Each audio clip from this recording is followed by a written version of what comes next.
English basic to advance YouTube channel में खुश आमदीद। नाज़रीन, आज के सबक में हम इन जुमलों की इंग्लिश बनाना सीखेंगे। अगर आपने कहना हो कि अगर आप सीखना चाहते हैं तो पढ़ना होगा, इसकी अंग्रेजी कैसे बनेगी? इसी तरह अगर आप अमीर बनना चाहते हैं तो मेहनत करनी होगी।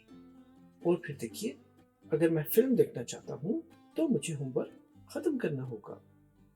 इनको समझ लेते हैं और इनका स्ट्रक्चर का मतलब है कि इसका फॉर्मूला क्या है। इंग्लिश में इन जुमलों को बोलने के लिए हमें किस स्ट्रक्चर या किस ढांचे की जरूरत होगी। तो शुरू करते हैं आज का सबक। देखिए, जुमला है, अगर आप अमीर बनना चाहते हैं तो मेहनत आपको करनी होगी। इसकी अंग्रेजी तो बनेगी, you will have to work hard if you want to be rich. You will have to work hard. नाज़रीन, यहाँ पर दो हिस्से हैं जुमले के। एक है कि आपको मेहनत करनी होगी। अब इंग्लिश में इसको पहले बोलेंगे और दूसरे हिस्से में हम इसकी इंग्लिश करेंगे अगर आप अमीर बनना चाहते हैं। तो देखिए, you will have to work hard, आपको सख्त मेहनत करनी होगी। उर्दू का जो जुमला है उसका ये दूसरा हिस्सा असल में इंग्लिश का पहला हिस्सा बन जाएगा। तो you will have to work hard, उसके बाद देखिए, if you want to be rich, अगर आप अमीर बनना चाहते हैं। अब जुमले के तो हैं दो हिस्से, लेकिन इसमें खास फार्मूला इस्तेमाल किया है। चलिए देखते हैं फार्मूला है क्या। अगर आपको एक बार फार्मूला समझ में आ गया तो आपको इस किस्म के जुमले बनाने में कभी जिंदगी में दिक्कत नहीं होगी। देखते हैं इसका फार्मूला। अब एक और जुमला, अगर आप सीखना चाहते हैं तो पढ़ना होगा। अब इसकी इंग्लिश पहले देख लेते हैं। अब इसकी English, you will have to study if you want to learn. देखिए, दो हिस्से जुमले के, जैसा आपको बताया, you will have to study, आपको पढ़ना होगा, तो you will have to study आ गया। और फिर जुमले का दूसरा हिस्सा, अगर आप सीखना चाहते हैं, if you want to learn. अब जैसा आपको बताया, हमने फार्मूला सीखना है। तो फार्मूला देखिए, इसका बहुत आसान है। इसमें देखिए, सबसे पहले तो आपने नाउन या प्रोनाउन यहाँ पर यूज करना है। नाउन प्रोनाउन क्या होते हैं अभी आपको उसकी तफसील बताते हैं, लेकिन नाम चीज जगह ये याद रखिए। तो यहाँ पर नाम चीज जगह आएगा, जैसा आप क्या है, प्रोनाउन है, तो यहाँ पर यू के बाद आपने विल हैव टू लगाना है और उसके बाद वर्ब की पहली फॉर्म। और यहाँ पर वर्ब क्या है, देखिए, पढ़ना होगा, तो you will have to study यहाँ पर देखिए वर्ब है, तो यहाँ पर you will have to study. तो ये फॉर्मूला आपने याद रखना है जुमले का पहला हिस्सा बनाने के लिए। तो इंग्लिश में जुमले का पहला हिस्सा बनाने के लिए आपने ये फॉर्मूला याद रखना है, you will have to study, तो विल हैव टू, उसके बाद वर्ब, प्रोनाउन के बाद विल हैव टू और फिर वर्ब। इसके बाद उर्दू के जुमले का पहला हिस्सा अगर आप सीखना चाहते हैं, ये बन जाएगा दूसरा हिस्सा इंग्लिश में, और ये बनेगा इफ डैश। अब यहाँ पर डैश में क्या आएगा, प्रोनाउन, जैसा आप। देखिए, इफ यू, देखिए यू आएगा यहाँ पर, if you want to learn. अब लर्न यहाँ पर वर्ब है, देखिए लर्न वर्ब है। तो ये फॉर्मूला आपने याद रखना है। प्रोनाउन, उसके बाद आपने विल हैव टू, प्रोनाउन, उसके बाद फिर आपने विल हैव टू और उसके बाद वर्ब। फिर जुमले का दूसरा हिस्सा बनाने के लिए इफ और फिर प्रोनाउन, जैसा कि उर्दू के जुमले से जाहिर है कि कौन सा प्रोनाउन है, आप, तो यहाँ पर यू, उसके बाद इफ, इसके बाद आपने वांट टू और फिर वर्ब। तो ये है इसका आसान formula, will have to verb और उसके बाद if pronoun want to verb. जहाँ देखिए, you will have to study, you will have to study verb, और उसके बाद if you want to learn, if you want to learn. चलिए एक और मिसाल देख लेते हैं। अगर मैं फिल्म देखना चाहता हूं तो मुझे होमवर्क खत्म करना होगा। तो इसकी इंग्लिश है, I will have to finish homework if I want to watch film. वैसा ही देखिए, प्रोनाउन हो गया आई, उसके बाद विल हैव टू, उसके बाद फार्मूले में जैसा कि वर्ब बताया था, तो वर्ब है खत्म करना, उसकी इंग्लिश फिनिश।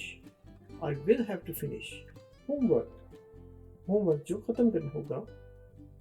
इफ, अगर, उसके बाद आई हो गया, आई वैसे ही प्रोनाउन हो गया, यानी मैं, वांट टू यानी चाहता हूँ, उसके बाद फिर वर्ब वॉच, क्या वॉच करना है, फिल्म। तो इस तरह से I will have to finish homework, पहला हिस्सा। दूसरा हिस्सा, if I want to watch film, मुझे होमवर्क खत्म करना होगा अगर मैं फिल्म देखना चाहता हूँ। चलिए एक और जुमला देख लेते हैं। अगर हम खुश रहना चाहते हैं तो हमें मुस्तकबिल के बारे में अच्छा सोचना होगा। तो फॉर्मूले के मुताबिक अब देखिए, हमें मुस्तकबिल के बारे में अच्छा सोचना होगा, ये बन जाएगा पहला हिस्सा। ये देखिए, we will have to think good of future, हमें मुस्तकबिल के बारे में अच्छा सोचना होगा, ये हो गया पहला हिस्सा। और फिर दूसरा हिस्सा, if, if we want to be happy, अगर हम खुश रहना चाहते हैं। तो देखिए एक जुमला है प्रेजेंट का और उसके साथ जो दूसरा जुमला है वो है फ्यूचर का। तो इंग्लिश में फ्यूचर का हिस्सा पहले आ जाएगा, we will have to think good of future, हमें मुस्तकबिल के बारे में अच्छा सोचना होगा अगर हम खुश रहना चाहते हैं। We want to be happy. उम्मीद है आपको ये समझ में आ गया होगा, लेकिन एक बार फिर फॉर्मूले को देख लेते हैं, स्ट्रक्चर यानी जो इसका ढांचा है जुमले का, उसको एक बार फिर देख लेते हैं। ये देखिए स्ट्रक्चर है डैश, यानी यहाँ पर नाउन या प्रोनाउन आएगा, उसके बाद विल हैव टू वर्ब, ये हो गया जुमले का, उर्दू के जुमले का दूसरा हिस्सा लेकिन इंग्लिश में पहला हिस्सा। और उसके बाद फिर अगर मैं खुश रहना चाहता हूँ, अगर मैं जानना चाहता हूँ, मैं देखना चाहता हूँ, तो फिर आप इफ डैश, डैश में नाउन या प्रोनाउन, उसके बाद वांट टू और फिर वर्ब। खुश रहना चाहता हूँ बी हैप्पी, जानना चाहता हूँ गो, देखना चाहता हूँ सी। तो इस तरह से जो भी वर्ब है वो आप यहाँ पर इस्तेमाल करेंगे। उम्मीद है ये फॉर्मूला आपको याद रहेगा और आप कभी नहीं भूलेंगे।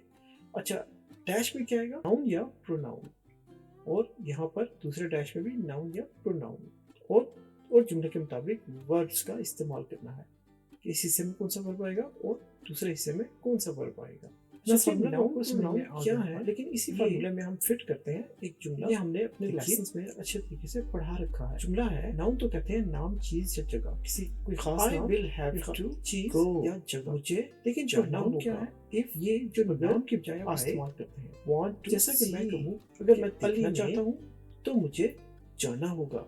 तो आपने जैसा कि नाउन है आई प्रोनाउन है ठीना, और गो यहाँ पर या ठीना की बजाय मैं मुझे और शी जाना होगा। अगर मैं के लिए आई और ठीना वांट टू सी देखना चाहता हूँ, सी यहाँ पर वर्ब और आई यहाँ पर आपको बताते चले। इस तरीके से इस हमने आप हर जुमले को बना सकते हैं। बस ये फॉर्मूला आपने ज़हन नशीन कर लेना है। नसीब नाउन प्रोनाउन क्या है, ये हमने अपने लेसन्स में अच्छे तरीके से पढ़ा रखा है। नाउन तो कहते हैं नाम, चीज या जगह, कोई खास नाम, चीज या जगह, लेकिन प्रोनाउन क्या है, ये जो नाम की बजाय आप इस्तेमाल करते हैं। जैसा कि नाम है अली या ठीना, तो अली या ठीना की बजाय मैं अगर ही और शी यूज करूं, अली के लिए ही और ठीना के लिए शी, तो ये हो जाएगा प्रोनाउन। यहाँ पर आपको बताते चले, ये हमारा एक लेसन है, लेसन 49, जिसमें हम इंग्लिश ABC से जुमलों तक पढ़ा रहे हैं। हमारे इस कोर्स का लिंक नीचे डिस्क्रिप्शन में मौजूद है। हम खास तौर पर उसमें से ये लेसन 49, इसका लिंक भी आपको नीचे डिस्क्रिप्शन में दे देंगे, जिसमें हमने अच्छी तरह से एक्सप्लेन किया है प्रोनाउंस को, कि पर्सन्स क्या है, first person, second person, third person क्या है। ये बहुत ज़रूरी है जानना, स्पेशली इंडेफिनिट टेंस के लिए, जिसमें डू और डज का इस्तेमाल होता है। तो इसका लिंक डिस्क्रिप्शन में मौजूद है। नाज़रीन, जिन्होंने चैनल सब्सक्राइब किया है, हम उनका दिल से शुक्रिया अदा करते हैं, और नए आने वाले दोस्तों से गुजारिश है कि हमारे English basic to advance YouTube channel को सब्सक्राइब कर लें और बेल आइकन का बटन भी दबा दें, जिससे आपको नोटिफिकेशन मिल जाएगा नया लेसन अपलोड होते ही। और अगर आपका कोई सवाल हो या कुछ समझना चाहते हो तो हमें कमेंट में ज़रूर लिखिए। हम पूरी कोशिश करेंगे कि उस पर अच्छी सी वीडियो बनाकर आपकी हेल्प कर दी जाए, जिससे न सिर्फ आपका बल्कि तमाम व्यूअर्स का फायदा होगा। तो मिलेंगे हम आपसे अगले लेसन में, तब तक के लिए अल्लाह हाफिज़।